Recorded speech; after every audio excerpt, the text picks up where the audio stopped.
पाकिस्तान ने चीन में पहला पैंडा बॉन्ड जारी कर दिया है। बीजिंग में पैंडा बॉन्ड के इजरा की तकरीब से खिताब में वफाकी वज़ीर ख़जाना मोहम्मद औरंगज़ेब ने आगाह किया कि पाकिस्तान ने 7.2 अरब चीनी युआन का पैंडा प्रोग्राम कायम किया।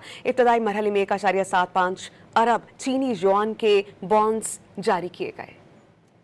Successful debut issuance of Pakistan's Panda bond in the People's Republic of China. It marks the beginning of a new chapter in Pakistan's economic and financial engagement with China in the context of international capital markets. It reflects trust, partnership, innovation, financial collaboration, and our shared commitment to sustainable development and regional connectivity.